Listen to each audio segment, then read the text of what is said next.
Price Lord. நமக்கு விரோதமாக கிரியை செய்கிற மனிதர்களுக்கு விரோதமாக நமக்கு செயல்பட ஒரு சூழ்நிலை வரும்போது நாம் எப்படி அந்த சூழ்நிலையை கையாளுகிறோம் என்பது மிகவும் முக்கியமாக இருக்குது. ஒருவேளை நம்மளை நிந்தித்திருக்கலாம். அப்படிப்பட்ட மனிதர்களுக்கு விரோதமாக நிந்திக்கிற நமக்கு சூழ்நிலை வரும்போது நாம் எப்படி கையாளுகிறோம் என்பது மிகவும் முக்கியமாக இருக்குது. வேதத்துல தாவீது கூட சவுல் தாவீத கொலை செய்யறதுக்கு பயங்கரமா முயற்சி செய்து 2 முறை தாவீதுக்கு சவுலை கொலை செய்யறதுக்கு ஒரு வாய்ப்பு கிடைத்தது. ஆனா 2 முறையுமே தாவீது சவுலை கொலை செய்யாமல், தன்னை கொலை செய்த வந்த அந்த மனிதனுக்கு விரோதமாக எதுவும் செய்யாமல் அவன் விடுகிறதை நாம் பார்க்க முடிகிறது.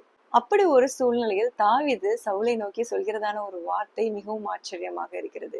1 சாமுவேல் 26வது அதிகாரம் 23வது வசனத்தை நாம் வாசிக்கும் போது, கர்த்தர் அவனவனுக்கு அவனவன் நீதிக்கும் உண்மைக்கும் தக்கதாக பலன் அளிப்பாராக என்று சொல்லி, கர்த்தர் அபிஷேகம் பண்ணினவர் மேல் என் கையை நீட்ட மனதில்லாதிருந்தேன் என்று தாவீது சொல்கிறார்.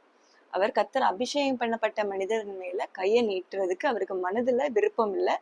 இன்னொன்னு என்னன்னு பாத்தீங்கன்னா, ஒவ்வொரு மனிதனும் அது யாராக இருந்தாலும் சரி, அவனுடைய நீதிக்கும் உண்மைக்கும் தக்கதாக தேவன் பலன் அளிக்கிறவராக இருக்கிறார். ஒருவேளை இந்த உலகத்துல அநேக அநீதி செய்தும் உண்மையற்றவர்களாக இருந்தும் இந்த உலகத்தை வேண்டாம் அவனை ஏமாற்றி விடலாம். ஆனா கர்த்தர் அவனுடைய நீதியையும் உண்மையும் அறிந்து அதற்கு தக்கதாக பலனளிக்கிறவராக இருக்கிறார்.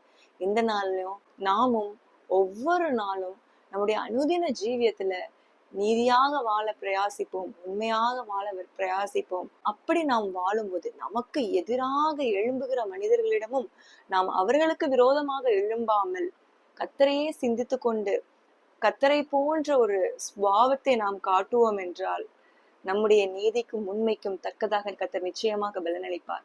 இந்த நாளிலையும் அந்த நீதியும் உண்மையும் நிலைநிறுத்துவோம், அதற்கேற்ற பலனை பெற்றுக்கொள்வோம்.